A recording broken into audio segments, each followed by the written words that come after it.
स्वागत है आप सभी का आपके अपने ऑनलाइन प्लेटफॉर्म गुरुकुल एकेडमी में। दोस्तों, हम आजीविका प्रदान करने में ग्रामोद्योग की भूमिका पर चर्चा कर रहे थे। 4 क्लास अपलोड हो चुके हैं, है ना। आज हम देखेंगे दोस्तों मिशन सौर चरखा। सौर चरखा को सोलर चरखा के नाम से भी जाना जाता है। चरखा आप जानते ही हैं, गांधी जी जिससे धागा काता करते थे, सूत काटते थे, है ना। तो सोलर आधारित चरखे के निर्माण के लिए जो है ये योजना है। सोलर आधारित जो चरखा है वो डिस्ट्रीब्यूट किया जाता है। तो ये मिशन सौर चरखा है क्या, क्या स्थितियां हैं, कितनी इसमें जो है वो फीस सब्सिडी वगैरह मिलती है, सारी चीजें हम इसमें डिस्कस करेंगे। ठीक है, तो चलिए प्रारंभ करते हैं मिशन सौर चरखा। देखिए, ये सौर चरखा संबंधी जो पायलट परियोजना है, इसका कार्यान्वयन जो है वो सबसे पहले कहां पर किया गया? बिहार के नवादा जिले में। ठीक है, बिहार के नवादा जिले के खानवा गांव में वर्ष 2016 में ये पायलट प्रोजेक्ट के तौर पर लॉन्च किया गया था। बिहार नवादा जिला खानवा गांव, कब? 2016, पायलट प्रोजेक्ट के तौर पर। पायलट परियोजना की सफलता के आधार पर भारत सरकार ने 550 करोड़ रुपए की वित्तीय सहायता से वर्ष 2018-19 और 19-20 के दौरान 50 क्लस्टरों की स्थापना के संबंध में अनुमोदन प्रदान किया। बिहार नवादा जिले के खानवा गांव में वर्ष 2016 में पायलट प्रोजेक्ट के तौर पर लॉन्च किया गया।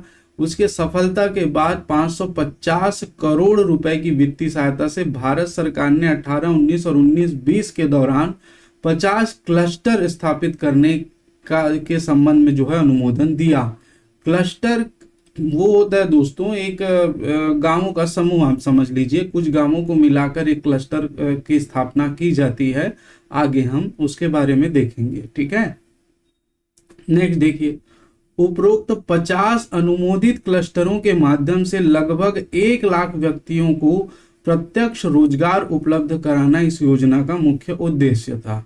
ये जो 550 करोड़ रुपए की वित्तीय सहायता से भारत सरकार ने जो 50 क्लस्टर स्थापना के संबंध में अनुमोदन दिया, उसमें 1 लाख व्यक्तियों को रोजगार प्रत्यक्ष रूप से उपलब्ध कराना इसका मुख्य उद्देश्य था। नेक्स्ट देखिए, सूक्ष्म लघु और मध्यम उद्यम मंत्रालय ने सौर चरखा इकाई को आधिकारिक तौर पर ग्रामोद्योग के रूप में घोषित किया। किसने? सूक्ष्म लघु और उद्यम मंत्रालय ने सौर चरखा जो मिशन था उसी को आधिकारिक तौर पर इसको ग्रामोद्योग के रूप में जो है वो घोषित किया। इसीलिए हम ग्रामोद्योग में इसे पढ़ते हैं, जो हमारे सिलेबस में है। ठीक है, तो ये सौर चरखा जो है, सोलर चरखा जो है वो किसके अंतर्गत आएगा? ग्रामोद्योग के अंतर्गत आता है। ठीक, नेक्स्ट देखिए, इन सौर चरखों को सौर ऊर्जा का उपयोग करके संचालित किया जाएगा, जो एक अक्षय ऊर्जा का स्रोत है। इन सौर चरखों को सोलर चरखे के द्वारा जो है वो संचालित किया जाता है दोस्तों, जो अक्षय ऊर्जा का स्रोत है। और अक्षय ऊर्जा का स्रोत हम जब ग्राम उद्योग देख रहे थे तो ग्राम उद्योग के जो हमने 7 प्रकार देखे थे, उसमें अक्षय ऊर्जा का स्रोत भी उसमें शामिल है ना। तो अक्षय ऊर्जा मतलब जिसका क्षय कभी नहीं हो सकता। तो जिसका क्षय कभी नहीं होता मतलब सौर ऊर्जा, सोलर, सूर्य से जो प्राप्त ऊर्जा है उसका कभी क्षय हो सकता है क्या? नहीं हो सकता। दूसरा हम बात करें पवन ऊर्जा, पवन से चलने वाली जो चक्कियां हैं, पवन कभी समाप्त हो सकती है क्या? नहीं हो सकती सर। तो ये सभी अक्षय ऊर्जा के स्रोत हैं। क्षय ऊर्जा के स्रोत आप जानते हैं, पेट्रोलियम है ना, कोयला है, ये सभी क्षय समाप्त होने वाले स्रोत हैं। ठीक, तो ये सोलर चरखा जो है वो सौर चरखा, ये सौर ऊर्जा का उपयोग करता है जो अक्षय ऊर्जा स्रोत से चलता है। इसीलिए इसको हम ग्रामोद्योग की श्रेणी में रखते हैं। ठीक, ध्यान रखेंगे दोस्तों। बहुत सारे स्टूडेंट का इंक्वायरी था कि सर हमारा जो है वो जीएस पोर्शन सीजीजीएस का और हिंदी का लगभग कंप्लीट है, तो हमको केवल पंचायती राज व्यवस्था, ग्रामीण विकास की फ्लैगशिप योजनाएं और आजीविका से संबंधित योजनाएं का वीडियो क्या मिल सकता है। तो आप लोगों के लिए दोस्तों विशेष जो है वो हम लोगों ने एक पैकेज तैयार किया है, जिसमें आप लोगों को ये तीनों पंचायती राज व्यवस्था, ग्रामीण विकास की फ्लैगशिप योजना है और आजीविका मिशन से संबंधित जो वीडियो क्लासेस आपको मिल जाएंगी, ठीक है, जो वो मात्र 499 में आपके लिए अवेलेबल है गुरुकुल एकेडमी ऐप पर। नीचे डिस्क्रिप्शन बॉक्स में डेमो का लिंक दिया हुआ है, एकेडमी का लिंक दिया हुआ है, तो वहां पर आप जाकर देख सकते हैं, परचेस कर सकते हैं और नीचे दिए गए नंबर पर आप संपर्क कर सकते हैं। धन्यवाद। यह हरित अर्थव्यवस्था के विकास में मदद करेगा क्योंकि यह एक पर्यावरण अनुकूल कार्यक्रम है। यह कारीगरों के लिए स्थायी रोजगार पैदा करेगा। ये जो है दोस्तों पर्यावरण अनुकूल है, क्यों? क्योंकि सोलर से एनर्जी लेकर चलता है, इसलिए न धुआं निकलेगा, ना ही किसी प्रकार का जो है पर्यावरण को इसमें क्षति पहुंचेगी। तो ये पर्यावरण का बिल्कुल अनुकूल कार्यक्रम है। दूसरा हम देखें तो यह लोगों को स्थायी रोजगार उपलब्ध कराएगा, स्थायी रोजगार पैदा करेगा। ठीक है, ध्यान रखिएगा। नेक्स्ट चलते हैं आगे। इसके तहत दोस्तों 10 तकवे के सौर चरखे का निर्धारण एक मानक चरखे के रूप में किया गया है। तकवा मतलब जो चरखा आपने देखे होंगे दोस्तों, तो चरखे में जो है वो इस प्रकार से जो लगा होता है उसको बोलते हैं तकवा। ठीक है, तो 10 तकवे के सौर चरखे का निर्माण एक मानक चरखे के रूप में किया गया है। मानक चरखे में कितने? 10 तकवे, तथा विविध किस्म के सौर चरखे के परीक्षण के उपरांत इसे विशेषज्ञों द्वारा अनुमोदित किया गया तथा इसके तकनीकी विनिर्देशों को मंत्रालय द्वारा अंतिम रूप दिया गया है। ठीक है, तो 10 तकवे वाला को जो है वो परीक्षण किया गया और विशेषज्ञों द्वारा इसको अनुमोदित किया गया और मानक चरखा इसे माना गया है। नेक्स्ट, इस योजना में सौर चरखा क्लस्टर की स्थापना की परिकल्पना की गई है। सौर चरखा क्लस्टर क्या होगा? आगे इसमें लिखा हुआ है, मैंने बताया गांवों के समूह, कुछ गांवों को जोड़कर, जिसका तात्पर्य लोकल व 8 से 10 किलोमीटर की परिधि में स्थित गांव है। भैया ये मान लीजिए 8 से 10 किलोमीटर की परिधि है ना? परिधि आप जानते होंगे, नहीं जानते होंगे तो कमेंट कर दीजिएगा। यहाँ पर एक गांव है ना? यहाँ पर एक गांव है, यहाँ पर एक गांव है, यहाँ पर एक गांव है। इस प्रकार से इन गांवों का क्या है? ये समूह है जो 8 से 10 किलोमीटर की परिधि में स्थित है लोकल स्तर पर। इसे हम क्या घोषित करते हैं? इसे सौर चरखा क्लस्टर, इसे क्या कहते हैं हम? सौर चरखा क्लस्टर, है ना? अब आया आपको समझ में सौर चरखा क्लस्टर क्या होगा? ठीक है, स्थित गांव से है। देखिए, सौर चरखा क्लस्टर 10 किलोमीटर, 8 से 10 किलोमीटर की परिधि में स्थित गांवों से है। तदनंतर इस तरह के क्लस्टर में 200 से 2042 लाभार्थी, कितने? 200 से 2042 लाभार्थी होंगे। कौन कौन होंगे? कत्तीन मतलब काटने वाला, बुनकर, स्टीचर और अन्य कुशल कारीगर। ठीक है, कितने होंगे? इस तरह के क्लस्टर में 200 से 2042 जो है वो लाभार्थी होंगे, जिसमें कत्तीन होगा, बुनकर होगा, स्टीचर होगा, स्टिच करने वाला, और अन्य कुशल कारीगर सम्मिलित होंगे। ठीक है, आगे देखिए। प्रत्येक कत्तीन को 10 तकवे के 2 चरखे दिए जाएंगे। कत्तीन को कितना दिया जाएगा? 10 तकवे के 2 चरखे दिए जाएंगे। सामान्यतः ऐसा माना जा रहा है कि इस तरह के क्लस्टर में लगभग 1000 चरखे होंगे। एक इस तरह का जो एक क्लस्टर होगा उसमें लगभग कितना? 1000 चरखा होगा। एक कत्तीन को 10 तकवे वाले 2 चरखे जो हैं वो इसमें दिए जाएंगे। एक क्षमतावान क्लस्टर के अंतर्गत 2042 कारीगरों को प्रत्यक्ष रोजगार उपलब्ध कराया जाएगा। ठीक है, एक क्षमतावान क्लस्टर जिसमें क्षमता है, उस क्लस्टर में 2042 कारीगरों को प्रत्यक्ष रूप से रोजगार उपलब्ध कराया जाएगा। इस प्रकार ये माना जा रहा है। ठीक है, देखिए अब बात करें योजना का उद्देश्य क्या है। तो इस योजना के उद्देश्य में सबसे पहले देखिएगा, ग्रामीण क्षेत्रों में सौर चरखा क्लस्टर के माध्यम से मुख्यतः महिलाओं व युवाओं हेतु रोजगार सृजित कर उनका समग्र व दीर्घकालिक विकास सुनिश्चित करना। आप जानते ग्रामीण क्षेत्रों में सौर चरखा क्लस्टर के माध्यम से क्या करना? महिलाओं व युवाओं हेतु रोजगार सृजित कर, जिससे ग्रामीण अर्थव्यवस्था को गति दी जा सके, उसका विकास किया जा सके। तो महिलाओं व युवाओं के लिए क्या रोजगार सृजित कर उनका समग्र व दीर्घकालिक विकास सुनिश्चित करना है, उनका समग्र सभी प्रकार से और दीर्घकालिक लंबे समय तक उसके विकास को सुनिश्चित करना है, पहला उद्देश्य। दूसरा उद्देश्य देखिए, ग्रामीण अर्थव्यवस्था को बढ़ावा देना और ग्रामीण क्षेत्रों से शहरी क्षेत्रों में हो रहे पलायन को रोकने में सहायता करना। आप जानते हैं कि बहुत सारे गांव के जो लोग रहते हैं, जो युवा हैं, जो महिलाएं हैं, वो रोजगार की तलाश में कहीं ना कहीं शहर की ओर पलायन करती हैं और शहर में जहां पर उसको रोजगार मिल जाता है वहीं पर वो जैसे तैसे व्यवस्था करके रहने लगते हैं और वहीं पर ही वो सेटल हो जाते हैं। तो इस प्रकार के जो ग्रामीण क्षेत्रों से शहरी क्षेत्रों में जो पलायन हो रहा है रोजगार के लिए, उसको रोकने में सहायता करेगा ये सोलर चरखा मिशन या सौर चरखा मिशन। ये इसका प्रमुख उद्देश्य है, दूसरा उद्देश्य। ठीक है। तीसरा उद्देश्य देखिए, स्थायित्व हेतु कम लागत नवोन्मेषी प्रौद्योगिकी और प्रक्रियाओं का लाभ उठाना। स्थायित्व के लिए हम बात करें, कम लागत, इसमें लागत कम आए, बिल्कुल कम आएगा, है ना। सोलर चरखा, सोलर से चलना है तो और टेंशन नहीं है, और चरखा तो सरकार द्वारा उपलब्ध कराया जा रहा है, तो कम लागत बिल्कुल। नवोन्मेषी प्रौद्योगिकी, नवोन्मेषी मतलब नई नवीन प्रौद्योगिकी, ठीक है, और प्रक्रियाओं का जो है वो लाभ उठाना इसका तीसरा प्रमुख उद्देश्य है। ठीक है, नवोन्मेषी जो है वो प्रौद्योगिकी और प्रक्रियाओं का लाभ उठाना। तो ये तीनों को आप ध्यान रखेंगे उद्देश्य में। ठीक है। नेक्स्ट देखिए, परियोजना संबंधी इंटरवेंशन। परियोजना संबंधी इंटरवेंशन मतलब होता है दोस्तों हस्तक्षेप। परियोजना संबंधी हस्तक्षेप ऐसा नहीं है। परियोजना संबंधी से तात्पर्य यहाँ पर परियोजना में जो क्या क्या चीजें लगेंगी, हस्तक्षेप मतलब भारत सरकार की ओर से उनका क्या मतलब हाथ रहेगा, ऐसा समझ लीजिए हस्तक्षेप है तो। ठीक है, तो सरकार का इसमें किस प्रकार से हस्तक्षेप रहेगा, क्या क्या चीजें दी जाएंगी, कैसे दी जाएंगी, क्या किया जाएगा, उसके संबंध में ये है।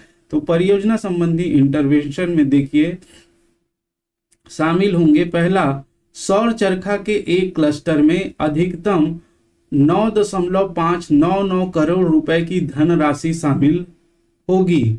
ठीक है, सौर चरखा के एक क्लस्टर में कितना, लगभग 10 करोड़, देखिए 9.599 करोड़ रुपए की धनराशि शामिल होगी। और एक क्लस्टर कितना, 8 से 10 किलोमीटर के अंतर्गत आने वाले जितने भी गांव हैं उनको एक क्लस्टर कहा जाएगा। और इस क्लस्टर में अधिकतम 9.599 करोड़ रुपए की धनराशि शामिल होगी। इस संबंध में निर्देशात्मक योजना नीचे दी गई है। इस योजना में 3 प्रकार के इंटरवेंशन शामिल होंगे, अर्थात पहला देखिए, व्यक्तिगत और एसपीवी हेतु पूंजी सब्सिडी। ठीक है, व्यक्तिगत सब्सिडी या एसपीवी हेतु पूंजी सब्सिडी। पहला, 1000 कत्तिनों को 3.15 करोड़ रुपए की कुल संचयी सब्सिडी हेतु अधिकतम 45,000 रुपए प्रति चरखे तथा प्रति चरखे पर 15,750 रुपए की सब्सिडी दी जाएगी। कितने लोगों को दी जाएगी, 1000 कत्तिनों को। कुल संचय 3.15 करोड़ रुपए कुल संचय। सब्सिडी हेतु कितना, अधिकतम 45,000 रुपए प्रति चरखा, और प्रति चरखा अधिकतम सब्सिडी हेतु अधिकतम 45,000 रुपए प्रति चरखा दिया जाएगा तथा प्रति चरखे पर 15,750 रुपए की सब्सिडी दी जाएगी। ठीक है, इसको ध्यान रखना। कुल संचयी सब्सिडी हेतु अधिकतम 45,000 रुपए तक दिया जाएगा और इसमें से प्रति चरखा के लिए 15,750 रुपए की सब्सिडी दी जाएगी। ठीक, नेक्स्ट देखिए, 2 सौर चरखों की एक यूनिट द्वारा प्रतिदिन औसतम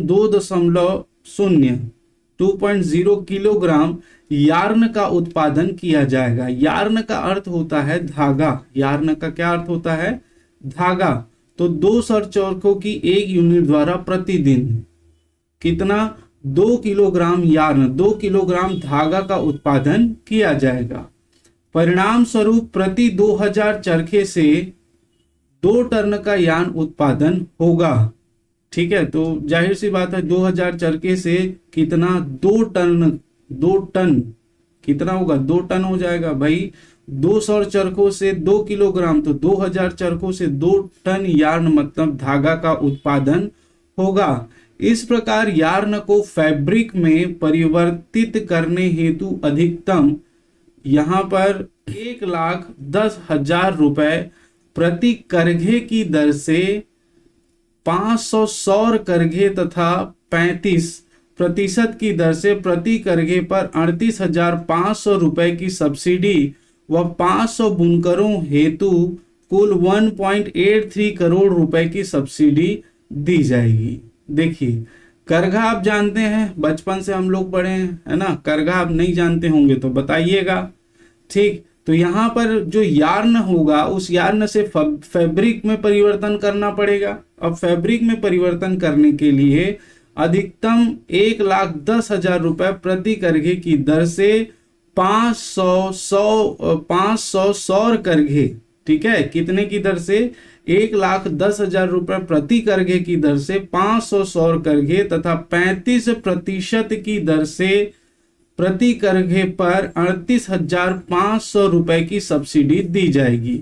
ठीक है, देखिए, एक करघे की दर के लिए 1,10,000 रुपए प्रति करघे की दर से 500 सौर करघे दिए जाएंगे, जिसमें 35% के हिसाब से 38,500 रुपए इसमें क्या रहेगी, सब्सिडी रहेगी। बाकी को आपको पटाना पड़ेगा, बाकी सब्सिडी जो है वो सरकार द्वारा वहन की जाएगी। ठीक, 500 बुनकरों हेतु कुल 1.93 करोड़ रुपए की सब्सिडी। 500 बुनकरों के लिए कितना, 1.93 करोड़ रुपए की सब्सिडी जो है वो मिलेगी। ठीक है, नेक्स्ट देखिए, एसपीवी हेतु प्रति क्लस्टर अधिकतम 1.20 करोड़ रुपए की दर से 100% सब्सिडी सहित न्यूनतम 20,000 वर्ग फुट के वर्ग शेड निर्माण हेतु पूंजीगत लागत।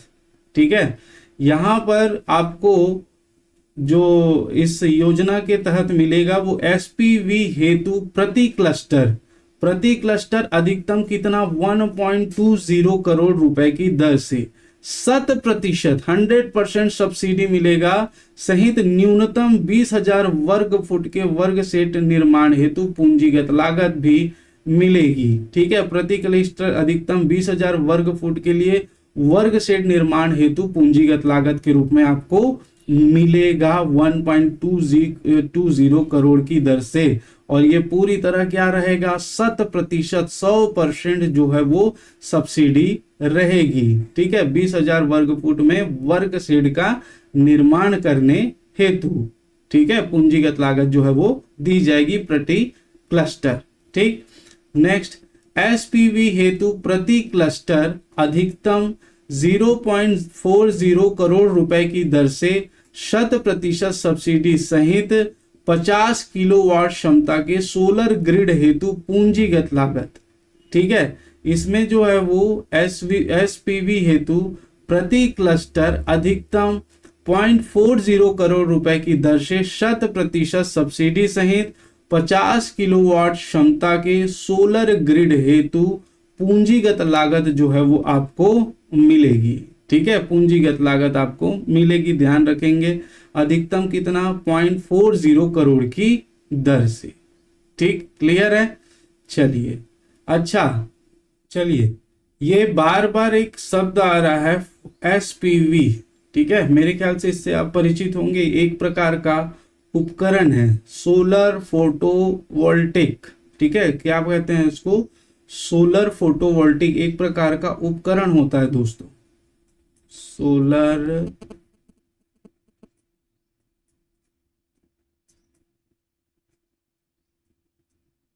फोटोवोल्टिक, इसमें क्या होता है, ये सनलाइट को, जो सूर्य से प्राप्त ऊर्जा होती है, उसको विद्युत ऊर्जा में परिवर्तित करता है। ठीक है, जो सनलाइट है उसको विद्युत में परिवर्तन करने वाला एक उपकरण होता है, इसको ध्यान रखेंगे। तो ये प्रति क्लस्टर अधिकतम 0.40 करोड़ रुपए की दर से 100% सब्सिडी सहित 50 किलोवाट क्षमता के सोलर ग्रिड हेतु पूंजीगत लागत जो है वो मिलेगा। ठीक, ध्यान रखेंगे।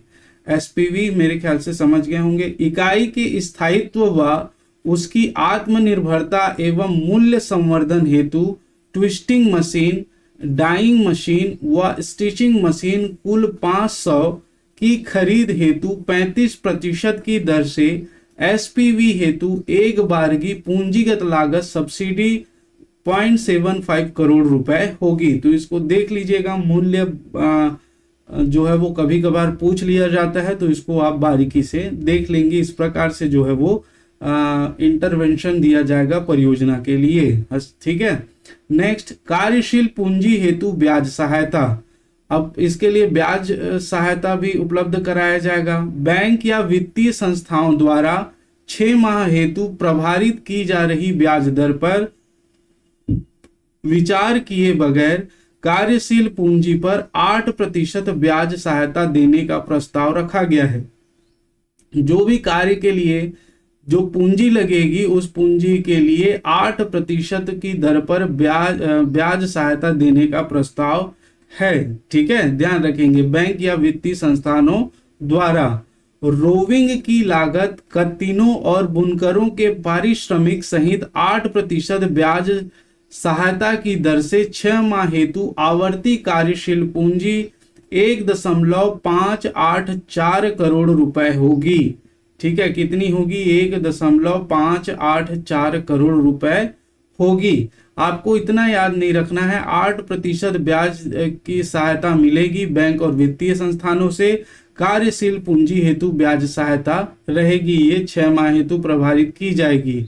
ठीक है, तो इसमें इतना आप याद रखेंगे, कितना प्रतिशत जो है वो दर पर ब्याज सहायता मिलेगी उसको बस याद रखेंगे। इतना डिटेल दोस्तों नहीं पूछेगा, नहीं तो इसमें इतने डिटेल हैं और अंदर में कि जो है वो दिमाग से परे है ना, और ऐसा कोई औचित्य भी नहीं बनता है। ब्याज सहायता मिलेगा, 8% ब्याज देने का प्रस्ताव है, तो इसको आप 10 ध्यान रखिएगा। नेक्स्ट देखिए, क्षमता निर्माण। इस योजना में कत्तीनों, बुनकरों और परिधान इकाई में शामिल अन्य व्यक्तियों हेतु 2 वर्ष की अवधि के लिए प्रति क्लस्टर 0.595 करोड़ रुपए की कुल लागत के पाठ्यक्रम को शामिल करने की संकल्पना है। यहाँ पर जो है वो कत्तीनों, बुनकरों और परिधान इकाई में जो भी शामिल व्यक्ति हैं उनको 2 वर्ष की अवधि के लिए जो है 0.595 करोड़ रुपए की लागत से, कुल लागत से पाठ्यक्रम को शामिल किया जाएगा, जिसमें इन लोगों को ट्रेनिंग, इससे संबंधित चीजों के बारे में कैसे करना है और कैसे आपको ज्यादा से ज्यादा उत्पादन करना है कम समय में, इन सभी चीजों की ट्रेनिंग इनको सिखाया जाएगा। और इसके लिए जो है इनका क्षमता निर्माण किया जाएगा। जो इनकी क्षमता थी उनको और अधिक जो है प्रशिक्षण के माध्यम से निखारा जाएगा। क्लियर है? चलिए, तो ये 3 प्रकार से इंटरवेंशन सरकार की ओर से रहेगा। ये था दोस्तों सौर चरखा मिशन। ठीक है, यहां तक आपको ध्यान रखना है। क्लियर है? कोई दिक्कत होगा तो पूछ लीजिएगा। ज्यादा जो है वो एकदम से पैसे की डिटेलिंग में उतना नहीं पूछा जाता है, इसीलिए आप टेंशन ना लीजिए। उद्देश्य ध्यान रखिए किस चीज के लिए है और उस सब्सिडी में कितना सब्सिडी दिया जा रहा है, इतना ही ध्यान रखिएगा। ठीक है, तो ये दोस्तों हमारा था क्या, सोलर चरखा मिशन। इसके बाद हम देखेंगे छत्तीसगढ़ खादी तथा ग्रामोद्योग बोर्ड। हमने देखा अभी खादी और ग्रामोद्योग आयोग भारत सरकार का। अब देखेंगे छत्तीसगढ़ खादी तथा ग्रामोद्योग बोर्ड, जिसका गठन दोस्तों किया गया है 20/7/2001 को। ठीक है, 20/7/2001 को इसका गठन हुआ। छत्तीसगढ़ खादी तथा ग्रामोद्योग बोर्ड का गठन छत्तीसगढ़ राज्य में खादी तथा विभिन्न ग्रामोद्योगों के विकास के लिए ग्रामीण क्षेत्र में लघु एवं कुटीर उद्योग की स्थापना को बढ़ावा देने हेतु छत्तीसगढ़ शासन की अधिसूचना क्रमांक 344/116, और ये सूचना क्रमांक पढ़ लीजिएगा, दिनांक 20/7/2001 को के द्वारा किया गया है। ठीक है, इसका गठन किया गया है इस अधिसूचना के माध्यम से। इस आदेश के तहत मध्य प्रदेश राज्य में प्रवृत्त खादी तथा ग्रामोद्योग के सभी विधि एवं विधान छत्तीसगढ़ शासन द्वारा अंगीकृत कर लिया गया। जो भी मध्य प्रदेश जब था तो उस समय खादी तथा ग्रामोद्योग में जितने भी विधि एवं विधान थे, नियम और कानून थे, उसको छत्तीसगढ़ शासन द्वारा अंगीकृत कर लिया गया, इसका मतलब अपना लिया गया। तथा नवंबर 2000 के प्रथम दिन से ही संपूर्ण छत्तीसगढ़ राज्य पर लागू होना माना गया। तथा ये माना गया कि जिस दिन छत्तीसगढ़ बना नवंबर 2000 को, उस दिन से जो है ये संपूर्ण छत्तीसगढ़ में लागू हो गया है। ठीक, नेक्स्ट देखिए, बोर्ड का मूल उद्देश्य ग्रामीण क्षेत्रों में रोजगार के अवसरों का सृजन कर ग्रामीण अर्थव्यवस्था को सुदृढ़ बनाना है। आप सभी जान रहे हैं, शुरू से ही पढ़ रहे हैं, ग्रामोद्योग, ग्राम में उद्योग लगाकर रोजगार का सृजन करना और ग्रामीण अर्थव्यवस्था को मजबूत बनाना है। ठीक, साथ ही विक्रय योग्य वस्तुओं का निर्माण कर विकेंद्रीकृत अर्थव्यवस्था को प्रोत्साहन देना है। साथ ही जो विक्रय योग्य, जिसको बेचा जा सके, ऐसी वस्तुओं का निर्माण कर विकेंद्रित अर्थव्यवस्था, जो केंद्र में नहीं सभी लोगों के हाथ में, विकेंद्रित मतलब फैला देना, केंद्र मतलब सेंटर में, ये कोई पावर जो सेंटर में है, विकेंद्रीकृत मतलब सब लोगों को पावर दे दिया गया, फैला दिया गया, ये डिसेंट्रलाइज हो जाता है। ठीक है, तो विकेंद्रित अर्थव्यवस्था को प्रोत्साहन देना व ग्रामीण क्षेत्रों में आत्मनिर्भरता की भावना को प्रोत्साहित कर शोषण रहित एवं समता मूलक समाज की रचना व व्यापक समाज की रचना का व्यापक उद्देश्य है। ठीक है, तो इस बात को आप ध्यान रखिएगा। ठीक, क्लियर है। चलिए आगे चलते हैं। खादी एवं ग्रामोद्योग बोर्ड के प्रमुख कार्य पर चर्चा करेंगे। प्रमुख कार्य क्या क्या हैं इनके। पहला देखिए, खादी और ग्रामोद्योगी गतिविधियों को जारी रखना एवं इन गतिविधियों को अपनाने के लिए बेरोजगार युवाओं को प्रोत्साहित करना। जो खादी और ग्रामोद्योग आयोग है, उसकी जो गतिविधियां हैं उसको जारी रखा जाए तथा इन गतिविधियों को अपनाने के लिए बेरोजगार युवाओं को प्रोत्साहित किया जाना, इसका प्रमुख कार्य है, प्रोत्साहित करना। नेक्स्ट देखिए, कारीगरों के तकनीकी कौशल को सुधारने के लिए प्रशिक्षण आयोजित करना। जो कारीगर हैं उसको तकनीकी रूप से उसको प्रशिक्षित करना, तकनीकी ज्ञान देना, उनके कौशल को सुधारने के लिए प्रशिक्षण आयोजित करना बोर्ड का प्रमुख कार्य है। भाई जो भी कारीगर है, यदि वह तकनीकी के बारे में जानकारी नहीं रखता है तो वो कहीं ना कहीं पिछड़ जाएगा। दूसरे जो तकनीकी ज्ञान रखते हैं वो आगे बढ़ जाएंगे। तो कारीगरों को तकनीकी कौशल को सुधारने के लिए प्रशिक्षण आयोजित करना इस बोर्ड के प्रमुख कार्य के अंतर्गत आता है। नेक्स्ट, बिक्री भंडार दुकानें खोलकर, जो बिक्री करने के लिए दुकानें, प्रदर्शनियों का आयोजन कर खादी और ग्रामोद्योगी संस्थाओं इकाइयों को उनके तैयार उत्पादों की बिक्री में सहायता करना। आप जानते हैं कि छत्तीसगढ़ में ही देखे होंगे कई जगह खादी एवं ग्रामोद्योग बोर्ड की प्रदर्शनी लगी होती है, जिसमें इनके जो भी उत्पाद तैयार किए जाते हैं उनकी प्रदर्शनी लगाई जाती है, जहां से लोग उनके उत्पादों को डायरेक्ट खरीद सकें और ये वे जो है वो आसानी से इसको बेच सकें। ठीक है, तो इसकी व्यवस्था भी कौन करता है, खादी और ग्रामोद्योग बोर्ड द्वारा की जाती है। ठीक है, नेक्स्ट देखिए, खादी और ग्रामोद्योगी संस्थाओं इकाइयों को वित्तीय सहायता, तकनीकी सहयोग और बाजार तक उनकी पहुंच प्रदान करना। तो जो भी ग्रामोद्योगी है उन संस्थाओं को या उन इकाइयों को वित्तीय सहायता, पैसा उपलब्ध कराना, तकनीकी सहयोग उपलब्ध कराना, बाजार तक उनकी पहुंच प्रदान करना, ये भी ग्रामोद्योग बोर्ड के मुख्य कार्य हैं, इसको ध्यान रखिएगा। ठीक है भाई, उत्पादन करने के लिए पैसे की आवश्यकता होगी, टेक्नोलॉजी की आवश्यकता होगी, बाजार विपणन की आवश्यकता होगी, तो ये सभी उपलब्ध कराना भी खादी और ग्रामोद्योग का महत्वपूर्ण कार्य है। पांचवा देखिए, वित्तीय संस्थाओं के साथ संपर्क स्थापित करना।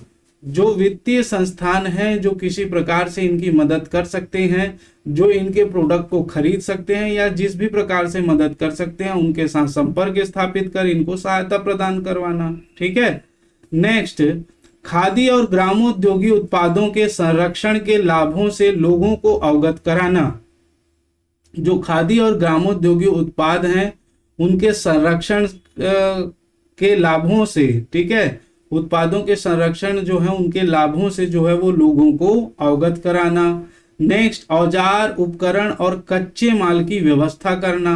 भाई उसके लिए जो भी औजार चाहिए, जितने भी उपकरण चाहिए, ये तकनीकी सहयोग के अंतर्गत ही आ गया, परंतु इसको अलग से भी याद रखेंगे। और कच्चे माल, कोई भी प्रोडक्ट बनाना है तो उसके लिए कच्चा माल चाहिए, तो कच्चे माल की व्यवस्था करना खादी और ग्रामोद्योग बोर्ड के प्रमुख कार्य हैं।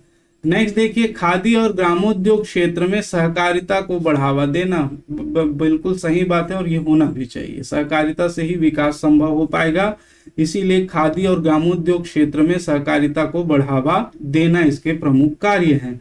तो ये 8 इसके प्रमुख कार्य हैं दोस्तों, आप ध्यान रखिएगा, इंपॉर्टेंट है। ठीक है, ये था छत्तीसगढ़ खादी और ग्रामोद्योग बोर्ड।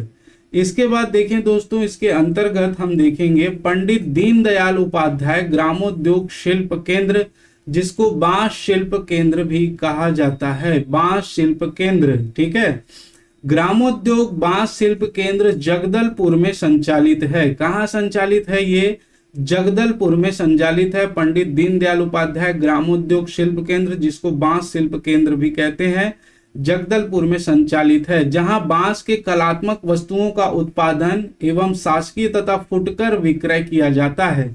जहां पर बांस के कलात्मक वस्तुएं बनाई जाती हैं, जिसका उत्पादन किया जाता है और उसको शासकीय स्तर पर या चिल्हर जो है वो फुटकर रूप से विक्रय करता है या बेचा जाता है। ठीक है, इसका संचालन खादी एवं ग्रामोद्योग द्वारा किया जाता है। इसका संचालन किसके द्वारा किया जाता है?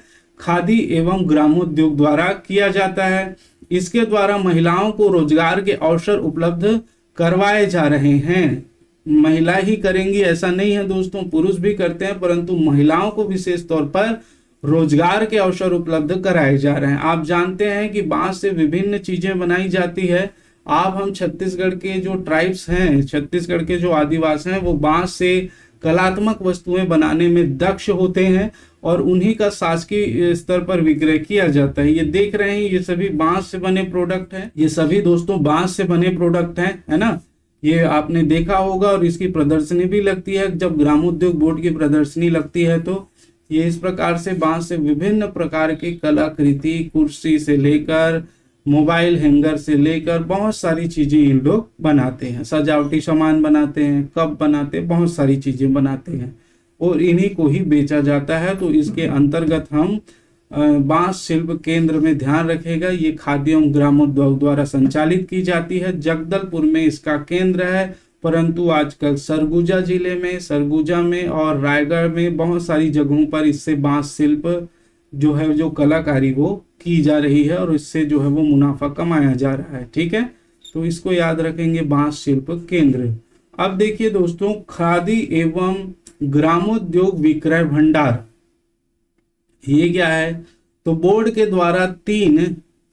द्वारा जो है दोस्तों 3 विक्रय भंडार रायपुर, बिलासपुर और जगदलपुर में संचालित हैं। कितने?